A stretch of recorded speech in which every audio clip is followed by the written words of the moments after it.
So the Clarets finally have their first points of the season after a 1-1 home draw with Leeds United. But there's a lot of talking points this week as the Clarets capture Cornet and Connor Roberts flies in from Swansea. You're listening to or watching TurfCast Podcast.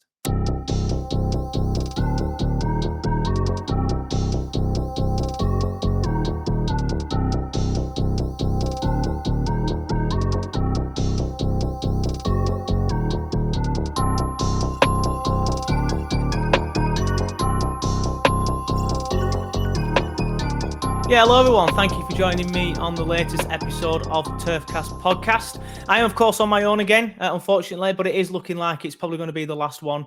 Those who are regular listeners or watchers will have heard me sort of like ask for people to help out a bit. I'm sort of like planning on doing sort of like, rather than just being me and another person, sort of like a panel show sort of vibe on a few things. Such as the post-match reaction shows, which I've wanted to start doing since the start of the season, really. So there's been a few people get in touch, so I'm going to do this last one on my own, and then after that, I'm gonna try and use some of the people that have been in touch. So big shout out to everyone who's been in touch. Thank you. I'm thinking of collabing with some other pages as well. So I haven't DM'd any yet, but I'm sure I will do.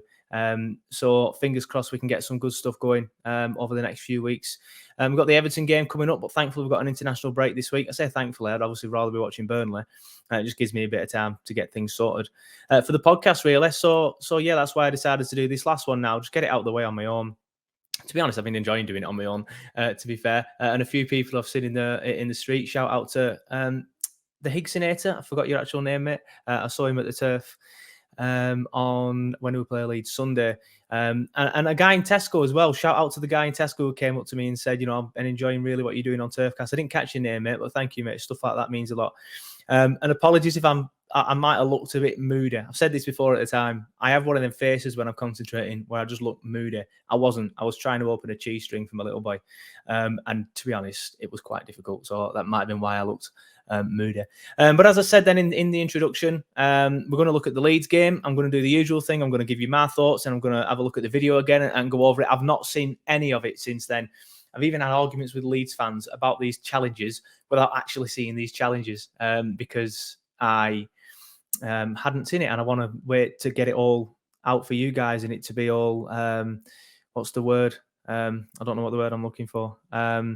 So like first reaction for you guys. That's basically what I want. But what I'm going to do is I'm going to give a shout out to all the Patreons because it's the end of the month. So all the Patreons have all kindly, you know, carried on being Patreons basically. So I want to give a shout out to them all because we're no sponsorship anymore. It's these guys that, you know, sort of like keep the podcast going. So a big shout out to Tom Knock, Emma Wells, Paul Booth, Phil Tikiao. Apologies if I'm pronouncing that wrong. According to his email address, he's from New Zealand. So apologies if I'm pronouncing that wrong, buddy. Philip Wilcock, Jimmy Carpenter, everyone's a favourite American Claret. Chris P, Quilted Ibarra, Neil Crosdale, Nathan Smith, Laura Briggs, and Tom G. Much love to all of you. Thank you very much. It's you guys that keep the podcast going. And if you do want to be a part of the official TurfCast Patreon, just head to TurfCast. Nope, not that one. At patreon.com/TurfCast, and you can sign up there. You get benefits such as early podcast release and 20% off at the shop, at the TurfCast shop, which at the minute doesn't actually have any stock in it, but we are planning on getting more stock in it. And while we're talking of shops, actually, I do want to give a quick shout out to the lads over at Talk BFC. They've kind of got going what I kind of want doing. They've got like loads of lads running their page and stuff, sort of different people. That's the sort of vibe I want to go for those of you that are interested. But they've opened their own shop, so big shout out to them. People might think that, you know, we'd see them as a rival. None of that crap from me. I support everybody.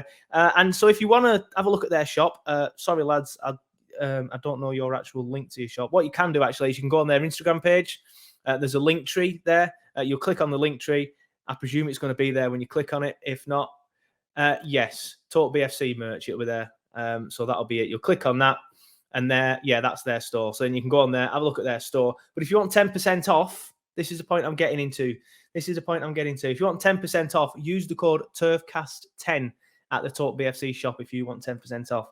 But if you want 20% off the TurfCast shop, when we have stock again, then sign up to the Patreon. You'll also get early podcast and vodcast release. So yeah, big shout out to all the names I've just mentioned. And I say we've had no stock. That's because that bar runner, I've done it again, wrong shoulder. The bar runner behind me, I'll just pick it up there. This mad thing, which you've all seen before if you watch the podcasts, it sold like absolute hotcakes. Absolute hotcakes that sold like. I bought 50, I think I bought, and they were all gone within 2 weeks. All gone within 2 weeks. And it sold out a lot quicker than I anticipated. So now I'm just left with a shop and no actual stock to fill it with. But again, I think my priority at the minute is getting more people to be on and help me out with TurfCast. So we're not just talking about it on my own, and I have people to chat to and stuff. And like I said, I want to do panel shows and stuff, so that should be good. So that's a priority at the minute, and then after that, it's going to be looking at the shop and getting more stock in for the shop. So yeah, fingers crossed. So shout out to all the patrons, yeah, all the ones that are keeping the podcast going at the minute. Really, really appreciate it, and I'm going to send you loads of love every single week. Now let's get into the Leeds game. Then let's stop messing about. Let's get into the Leeds game. Before I'm going to watch it in front of you all, my thoughts was we were unlucky. We should have won that game. We were both unlucky and lacked quality. I felt like a game with that amount of possession and that amount of possession, and I was just going to say the amount of ball we had and how well we played, we should have won it. But it's the same old stuff, isn't it? If you have watched the 60-second review, you'll know what I'm going to say. But it's the same old thing, isn't it? It's all the ball without any quality. And I've noticed that Wood got a lot of stick after this game. Wood didn't do anything wrong. He didn't have a chance that he missed. The half chance that he got, all right, it were hit at him and kind of like, I'm going to say bounced off him then. It didn't bounce off him. He angled his foot. He knew what he was doing. It was a striker's finish.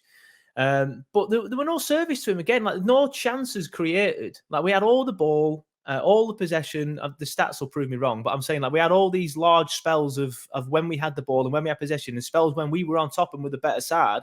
I'd say we were the better side for 35, 38 minutes of that first half, and then the better side throughout pretty much the entire second half until like the last 15. Even after we scored.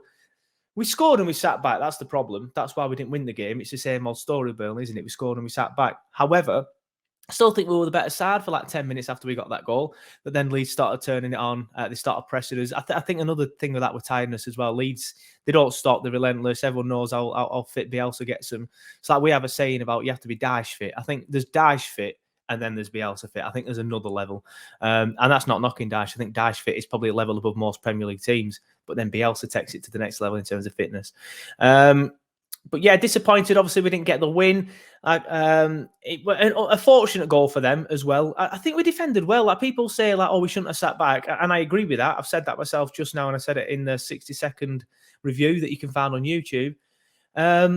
We should have carried on doing because we were on top. We should have carried on doing what we were doing. We were on top, and we might have even got a second. Who knows? But we sat back, invited pressure. We did well with the majority of that pressure. We helped. We defended well. Leeds didn't create anything. And even the goal, it's a lucky goal. They have not created anything. But that's the problem with sitting back.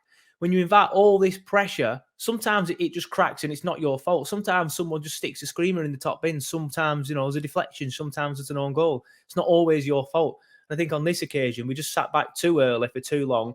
And we defended well. The goal, as I've said, wasn't our fault. I'll look at it again in a minute. Decent finish by Bamford, but it's fallen to him out after a deflection. But yeah, let's give it a watch then. Oh, one thing actually, no. One thing actually, let's just get into this. Leeds fans crying. I've had enough, man. And I saw Joe Skinner. A lot of you all know Joe Skinner. He's a friend of the podcast. I saw him before the game against Leeds, and he said, well done on sort of like calling these negative fans out. And I think I said it on the podcast last week, people stop mourning and stuff. And I'm going to use it now to call Leeds fans out. And I'll probably get loads of shit on YouTube, but I don't care. The only challenge that Leeds have a case with is the Ashley Barnes challenge. He was very lucky. The one on Dallas. Again, I've not seen it again. It's just my take of it on the time. And I have seen I have seen actually that one on Twitter. So sorry, tell a lie. I have seen that one again. But all these screenshots that go around on Twitter after matches, why can't you just record the actual challenge? The only one I've seen a recording of is the Barnes one, because that was the one that was an actual really bad challenge that you can look at and think is fortunate there, especially in the second half I think there was another occasion in the second half where he could have got a second yellow and he didn't. But even the challenge on Dallas, which I think is the one where he got booked for. Again, I'll watch the video in a minute. It was very high. It was very reckless. It was quite dangerous. And I hold my hands up to that one. I think that was silly from Ashley. It's part of his game, though. He plays on the edge. I'm not making excuses. I'm saying that's why he did it. He probably should have been sent off either then or for the second yellow. But all these screenshots flying around of these challenges where a bit of contact is made. Screenshots do not tell the full story. Put a recording up there. Football is a contact sport. Contact is going to be made. You're as bad as Liverpool fans at this stage. In fact, you're not, because Leeds have forgotten about it already, to be fair. I still see a few Liverpool fans crying about, a game the other day, which didn't have any yellow cards in it between Burnley and Liverpool. The Leeds one, Ashley Barnes probably should have gone, especially for that second yellow. But I saw screenshots of Ben Mee challenges. I saw screenshots of Charlie Taylor challenges, but no screenshots of this Calvin Phillips stamp on Dwight McNeil. One thing I will say about the game is that it was quite fiery. It was a good derby, even though it's not a derby, a Yorkshire, Lancashire derby. And it was fiery, and that's what we want. And Bielsa's come out and said that himself. And I think that's what stopped the Leeds fans still going. I think Bielsa's come out, they hang on his every word, and rightly so, he's done very well for them. They hang on his every word. So he's come out and said it was a fiery game, nothing more. I think the Leeds fan have gone, all right, fair enough. Bielsa said that, so yeah. But that's the way I took it straight away. I thought it was a fiery game. Both teams were giving just as good as they got. Phillips were going in crunching people. A few other players were going in crunching people. A few bad challenges from Leeds fans, from Leeds players. There was a stamp from Phillips, which again, I admit I've not seen again, but I remember at the time a few people around me and me myself seeing it as a stamp. So I don't understand the tears, to be honest. I don't understand all this screenshots and all this, ridiculous tears on Twitter. It's a man's game. It's a physical game. The Ashley Barnes one, yeah, probably a red. But these challenges that, Ben Mee and Charlie Taylor were doing, contact is going to be made. They weren't leg breakers, like I've heard some people say. I thought I know Leeds fans get stick and stuff, and every fan base has got their idiots, but I genuinely thought Leeds fans were better than that. However, it did tend to be a lot of the younger ones complaining and stuff, and it does tend to be that sort of generation. Having said that, I had a colleague who's in his 30s, I think, sort of like saying that they should have all been reds, should have been 3 reds or something, or a few leg breakers or whatever. They weren't leg breakers. Contact is going to be made. It's a man's game. Let's get on with it. Let's stop crying. Anyway, let's look at the game. Just watching it on YouTube then. I don't remember this chance here. I think this might be the Barnes challenge, actually, just going on about it. So Barnes, and that's another thing as well, by the way. I love Ashley, and the stick that he gets on Twitter is a joke. I think people need to show him far more respect. He's done a lot for this football club. He's been here a long time. But I don't know why he's still starting. At this stage, I do not know why he's still starting. But can we, as fans, not constantly slag him off? Because players do see these comments. He has done a lot for this football club as Ashley Barnes, and in my eyes, he's a legend. So I don't understand why he's getting all this stick. But at this stage, it should be Wood and somebody else, probably Vidra, in my view, because Jay and Barnes are quite similar. Having said that, Vidra didn't do very well when he came on. Again, a few people argue he needs a bigger run than 10 minutes, and yeah, I'd agree with that. But he didn't really look that interested, with my concern, rather than not really getting into the game. But I think for Everton, it's got to be Wood and Vidra. Come on, Daishi, it's got to be Wood and Vidra. But it's just shown Wood and Barnes, they link up quite well there. Woody's tried to play ball through to Wester. Oh, that's the Goodmanson chance. Poor, really, from Goodmanson. He's better than that. It comes to Goodmanson. He's in the box. To be fair, the defender's blocking his real route to goal. Tell you what I do there. I've just freeze framed it as the ball's coming towards him. What I do there is hit it first time. I'd try and I'm not nowhere near obviously as good, anywhere near as good as Goodmanson. Probably not even as good as his toddler at this stage, to be honest. But what I do is I take a touch, take it outside on the outside of the defender, and then use my right foot. He's very left-footed though, as Goodmanson, so that's probably why. But he's a professional footballer; he should be able to do that. But defender did well to cover the angles though, so no real complaints. I'm just saying what I do. Leeds chance now. Jack Harrison pinging the ball forward. Good ball. That I like Harrison. He's a good player. And it kind of ends up in a bit of a muffle here. Falls to Paddy Bamford, who's given that to, I don't know who it is. Oh, that's a chance from Rafinha, isn't it? Yeah. It ends up at Rafinha. And he should have scored that, to be fair. But again, it's probably our defenders. He should get it on target minimum. He's a good player, Rafinha. He should be getting that on target. That's poor. That's not even a. It's like he's got caught in two minds. Like he's going to put it across goal or put it in the far corner, and in the end, he's done none. Like when I say put it across goal, I mean put it across goal for somebody running in. But there's nobody running in. Like Bamford plays the pass, and all right, Bamford should probably carry his run on, but he doesn't. He stops. Yeah, Bamford peels to the penalty area. To be fair, and he's put it across goal. So I think that's probably where the confusion is. Leeds are poor on the ball. There's a chance here where we caught them out. I don't know who we've caught out. We caught them out in possession. It's normally when you play Leeds, they're normally the ones catching you out in possession. But in this case, we played them at their own game, and I think we did very, very well. Ends up to a cross into Barnes there. And that would never... I sit in the Jimmy McElroy stand, and I remember that one now. It were never going in. It were never on target. And Meslier, he parries it out for a corner. Poor. A corner here, not from that corner, a different corner. Corner here for Burnley. Ball in. Bit of a scramble. And then Leeds do what Leeds do and break from it, but nothing comes of it. Oh, you know what? I didn't know that happened. I did not know that happened. Obviously, I went on the game. I sit in the Jimmy Mac, as I've just mentioned. This is in front of the cricket field end. Patrick Bamford nearly scored an own goal. He heads it against the... Oh, that would have been beautiful. That would have... If Paddy Bamford scored an own goal, that would have been beautiful. But in the end, he scored against us, so never mind. But we weren't lucky there. Confusion. Leeds are poor on set pieces, and I'm disappointed we didn't manage to capitalise on that. Anyway, second half, ball in from Dwight, header from Tarkett. Was that a save from Meslier? I remember at the time thinking it was a save. But it looks there to me like it's hit the bar. This is where we score anyway, isn't it? Yeah, it is, so it doesn't really matter anyway. So this is the goal. And again, I said earlier, Chris Wood knew what he was doing and he got a touch and he angled it. It hits Meslier. Am I pronouncing that right? Probably not. That's a good save there. That is a great save. Good save from Tarky's header. Then a bit of ping pong in the Burnley penalty area. Appeals for handball. Referee saying chest. Load of crap. Handball, mate. Falls to Louts. I remember at the time shouting, Louts is going to score. And it goes to Wood. He does get a touch, but I thought he got more of a touch than he did. Just showing the angle here, the tight angle. Yeah, definite touch. And that's why Meslier can't get his hand on it, obviously. I was going to say Meslier should probably be saving that. But again, the little touch that Woody, he's obviously gone for the shot. So it's good that Woody got that touch, obviously. But I thought he got more of a touch, if I'm being honest. I thought he got more of a touch. But he gets a touch and he takes it away. And then we sit back and then in comes a Leeds pressure. And this is...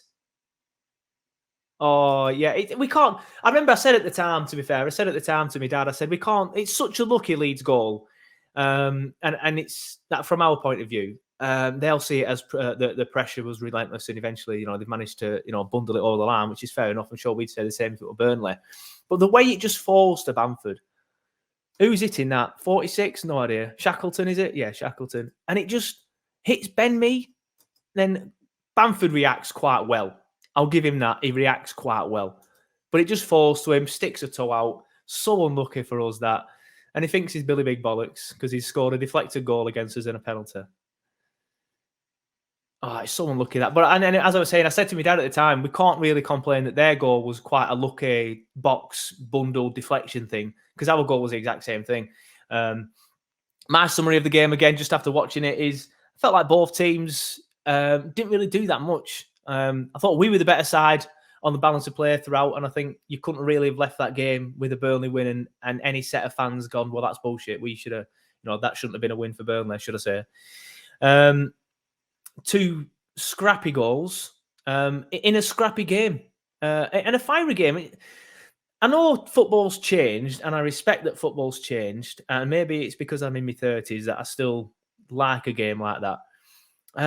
But there's a lot of people who are my age and older that now don't want these sort of games, and they want all these fanny fart games that are on TV all the time and things like that, and that you see like in Ligue 1 and stuff like that and La Liga. That's not what we've been brought up on. That's not the football that we enjoy. I enjoy a good battle like that, and that's what this game was. It was a good battle, and I enjoyed it. Leeds gave as good as they got in the foul department and things like that. I'll close that because it's just going to show the replay of Bamford scoring, and it's just going to annoy me again. So yeah, I enjoyed that game. A good battle. I wish games were like that more often, rather than just a bit of a chess match. That's what football's about. Nice battle. Some, a few robust challenges. And as I've mentioned, probably the only unfair one in that was Ashley Barnes on Dallas, which I haven't seen again. Sky Sports didn't put it in their highlights. I'm sure if I went on the Leeds highlights, they'd show it. Probably have 15 different angles of replays on it. But yeah, I love a good battle like that. And I wish more games were like that, to be honest. Right, so that were my thoughts on the Leeds game. Now it's time to look at the transfer window. I think we've had a very good window. I put on Twitter this week, and in fact, I will actually use this time now to get my post up and read some of the comments on the posts. I put it on Twitter, I put it on Facebook, and I put it on Instagram as well. If you don't already, please go and find us on all the social medias. Give us a follow. It's just, if you just search TurfCast Podcast in all of them, you will find us. And if you're not already and you're watching us here on YouTube, please give us a subscribe. We've hit 530 odd subscribers now. The next target is obviously 1,000, so we're hoping to get to that one as soon as we possibly can. So if you haven't hit that subscribe button, please do. But yeah, I put on Twitter. I'll read the tweet out for those of you that didn't see it. 5 incomings then for Burnley. How do you rate our window out of 10? I would personally give it a 7.5. I feel, as I put on my personal Twitter, we've brought in a player with Champions League experience in Maxwell Cornet, who is quite exciting. He's got pace, he's got skills, and I feel he could be, I won't say the missing piece of the jigsaw, because I still feel there's areas where we need to improve. But in terms of our attacking and our lack of creativity, I think he really can help. Like the Leeds game was a perfect example. All the ball without creating any chances. And even though Dwight McNeil played really, really well, in fact, for me, he was the man of the match, Dwight McNeil, on that Leeds game. It's because I think opposition teams know that we only have one creative player. So all of their defensive setup is around stopping the delivery from Dwight McNeil. All right, Lawton can come in with a decent whip every now and then, and as can Charlie Taylor. I thought them two both played well against Leeds. But again, I saw some people saying Charlie Taylor was quite poor. I thought he played well. He can get found out defensively, and I think that's where it comes from. But going forward, he's so good as Charlie Taylor. I love him. But I feel like Maxwell Cornet and Connor Roberts, who we'll get into in a bit, they can be like sort of like the change in our attacking setup. I feel like we should. I know there's been a few sort of like weird formations I've seen on Twitter this week, and I won't call anyone out, but there's been a few people sort of like saying like 5 at the back with 3 in the middle. I honestly, I'd go simple enough. I'd go 4-3-3 now with the sort of like, I said it on the preview show for the Leeds game, didn't I? A 4-3-3, which turns into a 4-5-1 without the ball. Because formations are quite fluid these days. When people say, oh, let's go 4-4, oh, you're only playing 4-4-2, let's go 4-3-3. Formations change when you're on the ball and when you're without the ball. So what I'd do, I'd go 4-3-3 with the front 3 of obviously Wood in the middle, and then I'd have Dwight on the left and Maxwell on the right, and just keep switching them two around underneath Wood. So then them two can get on the ball, drive forward, and then put the ball in for Wood. If you give Chris Wood good service, he will score goals. We know that. He's in his 4th season now at Burnley, and he's scored 10 goals every single season. Like more than 10 goals, should I say. I think it was 10 last season and 14 the previous 2. So we need to get Chris Wood service. We need to get the ball to Chris Wood, and I think Cornet will really take the pressure off Dwight. And now they know, these opposition teams, that they can't just bulk up on Dwight. They can't sort of like man mark Dwight out of the game. They're going to have to spread their defensive setup across the pitch, and that in turn will then create gaps. So I'm looking forward to Cornet. He's probably the one I'm looking forward to the most. Lennon is, now we've brought Cornet in, I don't mind him coming in. He's good for another body. Again, I thought it was quiet when he came on against Leeds. Didn't really do much. The game had started turning then at that point, to give him the benefit of the doubt. But I like Lennon. He said at the time he didn't want to leave. Dyche didn't want to leave. Didn't want him to leave. It was a Mike Garlick thing, obviously, trying to save money. And now he's back, and we have Cornet. I'm not bothered that he's back. He's another body. So when Cornet or Dwight are tired, and JBG's injured again, which I'm probably sure will be soon, then Lennon can come on. But even now, the options that we've got off the bench in the attacking sense have suddenly got so much better, because we have Lennon and Cornet coming in. So as I've said, I'd play 4-3-3 with Cornet and Dwight on either side of Wood. So like as forward roles. I know a few people want to see Dwight as a number 10, which I'm not adverse to. I just think get the service to Wood, and the best service forward is crosses. because that's where he's really good with his head. And then you've got JBG to come off the bench when he's not injured. So say if Dwight or Cornet are tired, you can have JBG coming off the bench. And then you've got Lennon as well. We've suddenly now the bench is looking a bit better. Collins, obviously, he's been here for a while now. I'm happy with Collins. He's young. He's going to be here a while. He's obviously a made replacement for when Tarky leaves at the end of the year. So I'm happy with that one. It looks like he played very well against, who was it in the Cup? Newcastle. Played very well there. So yeah, I'm happy we've got Collins. Hennessy did very well at Newcastle. I said my bit on Hennessy when he came in. There was a lot of negativity towards Hennessy, and I said it last week on the podcast, I think, as well. Buzzing that he's come in. Buzzing's probably a bit of an overstatement, let's be honest. Happy he's come in. And it's good because Bailey's now doing very well at Sheffield Wednesday and getting game time, and that's what we need from Bailey. If you want Bailey to play for Burnley when he's older, he's going to have to get game time. And Hennessy's happy to be a number 2. Bailey might have been, but he needs to develop. That's the thing with Bailey. He needs to be playing. He needs to develop. And I think right now Hennessy is better than Bailey. He's come in. He did a good job at, like I said, at Newcastle. Whereas when Bailey were playing last year, there were a few decent games in the Cups, if I remember rightly. But sort of like the Premier League games, I think we could see that he wasn't good enough. So happy with that one. And Connor Roberts, he's one that I think has gone under the radar because we're all very, very excited about Cornet. But Connor Roberts is a brilliant footballer. He's a very, very good fullback. And I think he will be pushing Lawton for his place straight away. Honestly, I really do. I think Lawton will probably play the majority of the games between now and the end of the season. But I do think Dwight, I don't know why I said Dwight, mixed it between Dwight and Dyche. But I do think Dyche will, like how we mixed it with Brough and Louts in previous seasons. I think that's now going to be what he's going to do. He's going to mix it with Roberts and Louts. And it is very good. He gets forward very, very well. He did very good at the Euros. He scored a goal, if I remember rightly, against Turkey in Afghanistan. So I'm very happy with Roberts, and I think that one's gone under the radar, and I think he's going to do very, very well. I think he reminds me of Trippier. I'm not saying he's going to go on and win La Liga and play, in a World Cup semi-final in a Euro. Well, he's Welsh, so of course he's not going to play in a European final. Apologies to the Welsh fan that watches. But I like him, and I know the Welsh fan as well. Trying to get you back on side here, mate. I know he likes him a lot as well. He's got a lot of good things to say about him, and he's very good. He did well for Wales. He's done well for Swansea. He's even played in the Premier League for Swansea. So I'm really happy with that. 7.5. There's still areas where I would have liked us to strengthen. A number 10 we were looking at, and I do understand that is somewhere that we need strengthening. But I think that to me suggests that Dyche isn't going to play Dwight in a number 10 if we were going to bring in a number 10. He obviously sees him as either a forward or a winger. Or some people want him as a wing back, but I don't think Dyche will see him as that. But let's have a look at what your comments was. Burnley Info Indonesia says, I'll give the window a solid 8. This transfer feels surreal. This transfer window feels surreal and makes me believe that we're going to finish top 15 at least. Can't wait to see Cornet and Roberts play. Lennon and Hennessy provide solid backup as well. Collins is awesome as well. Truth Seeker says 8 out of 10. As we have 2 new players who should make the starting 11, which we haven't really strengthened since 2017-18. That's what we say. We haven't brought in a new player for the starting 11 since we brought in Chris Wood in 2017. Roberts and Cornet are both young and exciting players. We have needed a new right back for 2 years now.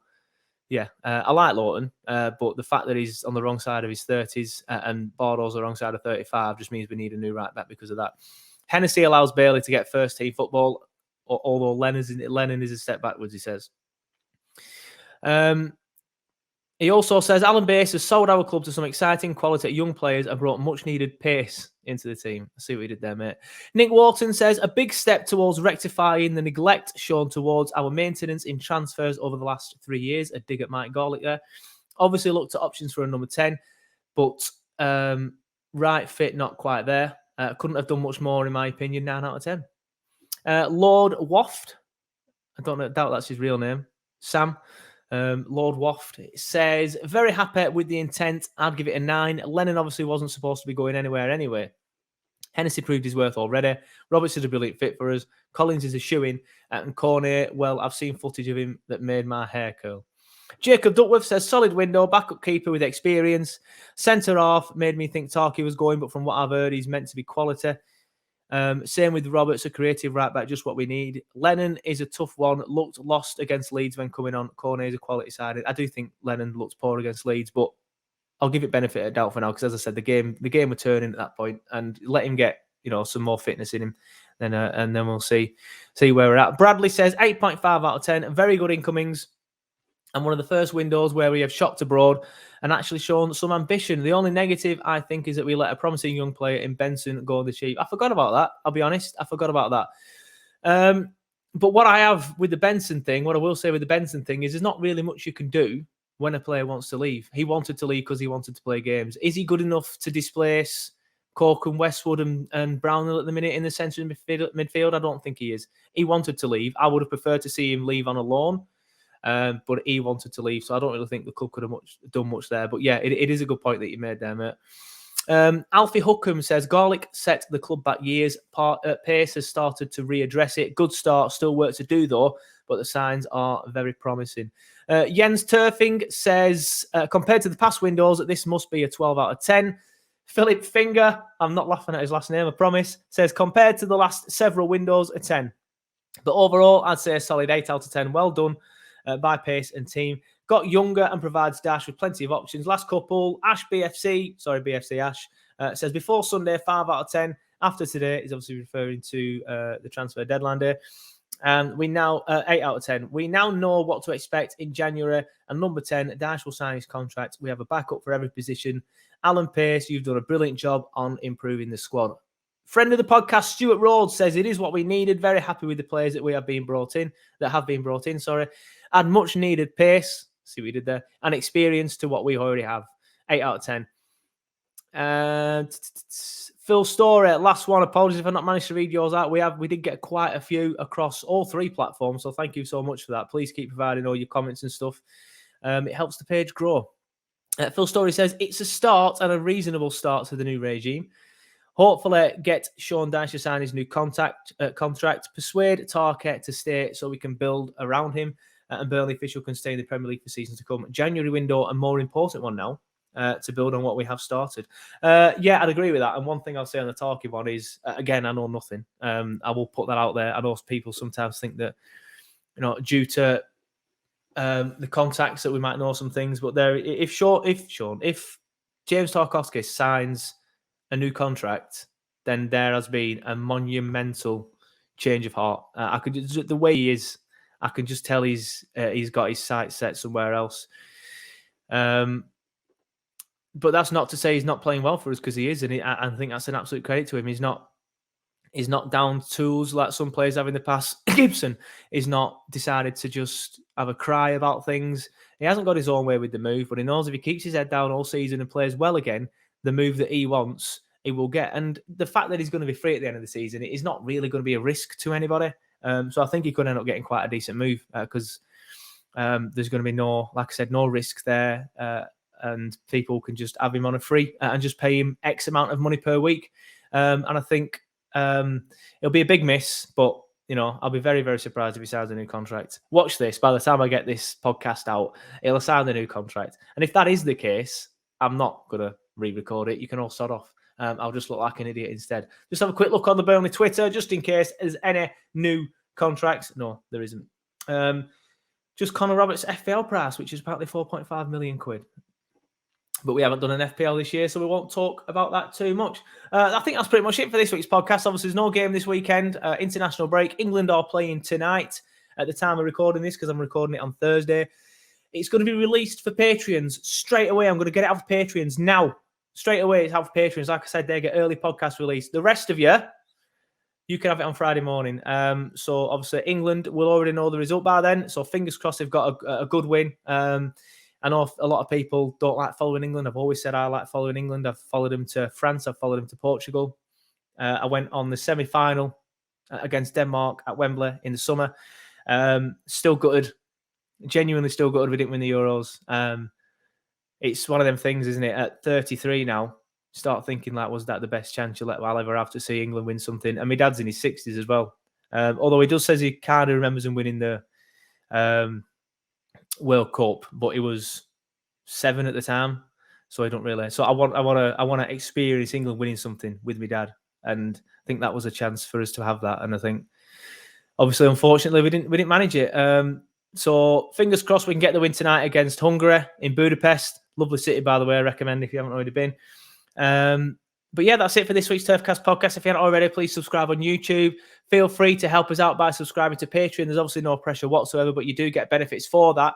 And all the patrons will, of course, as I mentioned last week, get priority on the sort of like the review shows and the round table sort of like talk shows that we're going to do.